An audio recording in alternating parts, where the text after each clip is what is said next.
Pada tahun 1983, Haji Suwandi Rustam menjabat sebagai Gubernur Provinsi Kalimantan Timur, dan itu adalah tahun pertamanya di jabatan tersebut.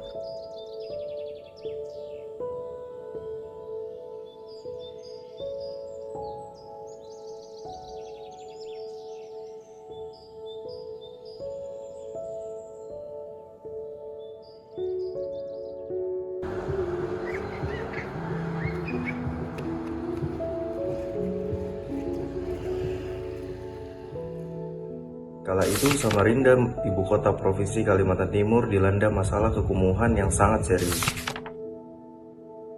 Merasa terpanggil oleh keadaan tersebut, Gubernur Suwandi Rustam memutuskan untuk mencari solusi guna mengubah citra kota menjadi lebih baik dan mengembangkannya menjadi pusat bisnis yang berkembang.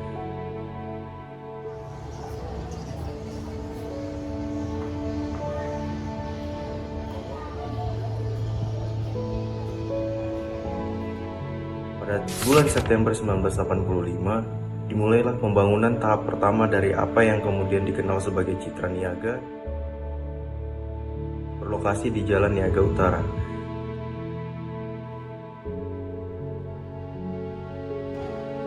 Sebelum Citra Niaga menjadi terkenal, kawasan itu telah dikenal dengan nama Taman Hiburan Gelora pada era 1960-an hingga 1970-an.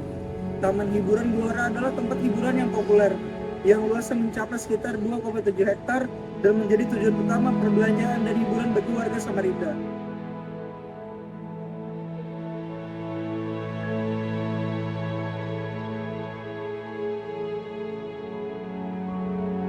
Namun, sayangnya, gemerlap kejayaan Taman Hiburan Gelora tidak berlangsung lama. Bangunan-bangunan di kawasan tersebut dengan cepat memudar dan menjadi terlantar. Dan lambat laun, Taman Hiburan Gelora kehilangan daya tariknya bagi pengunjungnya. Citra Niaga adalah sebuah karya megah dari arsitek berdarah Filipina yang lahir di Belanda, yaitu Antonio Ismail Risianto, yang merupakan rekan dari Didik Suwandi, anak Gubernur Kalimantan Timur pada masa itu.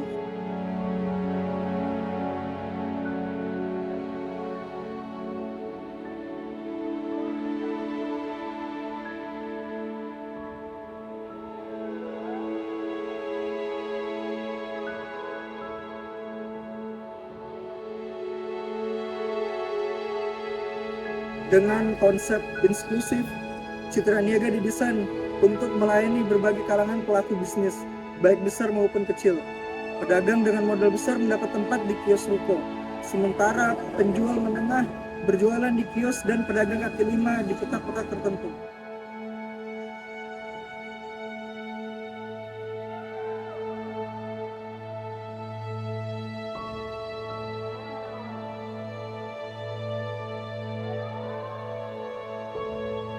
Setelah pembangunan selesai dan menggantikan Taman Hiburan Gelora, kawasan ini mengalami penataan yang signifikan.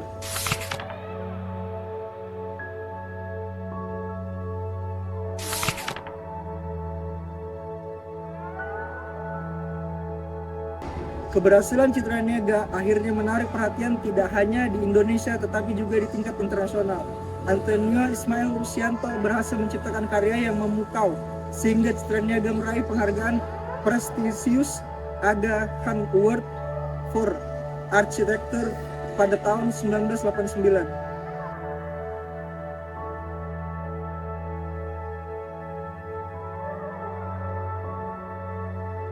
Bangunan-bangunan Citra Niaga menampilkan keindahan yang luar biasa pada zamannya, dengan perpaduan konstruksi yang menggabungkan unsur seni, arsitektur tradisional, dan modern.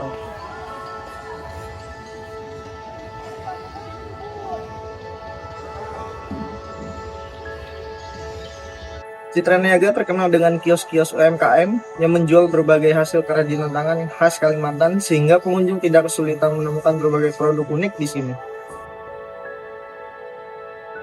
Selain itu, Citra Niaga juga memiliki sebuah plaza yang pada masa itu menjadi pusat kegiatan sosial masyarakat Samarinda yang ingin mencari hiburan. Sebagai sebuah kawasan ekonomi yang dirancang untuk merangkul seluruh spektrum ekonomi penduduk, Citra Niaga menjadi perwujudan harmoni dari berbagai lapisan masyarakat.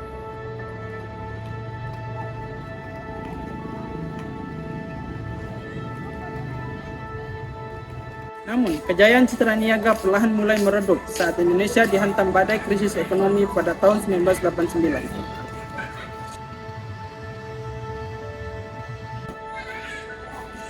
Dari tahun 1998 hingga 2020, masa-masa kelam melanda Citra Niaga. Penurunan jumlah pengunjung yang tajam ditambah dengan minimnya perhatian dari pemerintahan membuat kawasan ini terprosok ke masa lalu.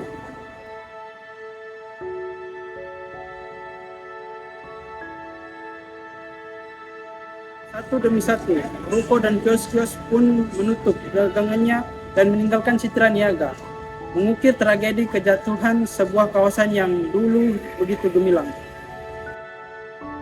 Namun, di tengah keterpurukan itu, sekelompok usahawan kuliner muda memberanikan diri membuka gerai di Citra Niaga. Keberanian mereka membuahkan hasil, mengubah wajah kawasan yang selama puluhan tahun diupaya oleh pemerintahan untuk dihidupkan. Citra Niaga tiba-tiba menjadi magnet bagi pengunjung, menjadi tempat nongkrong yang ramai setiap malamnya. Cahaya yang dulu redup di Citra Niaga perlahan-lahan mulai bersinar kembali. Namun, begitu, perjalanan Citra Niaga tentu masih panjang. Masih ada waktu mewujudkan cita-cita Gubernur Suwendi. Penggagasan kawasan ini yang menginginkan Citra Niaga menjadi citranya Samarinda dan Kalimantan Timur.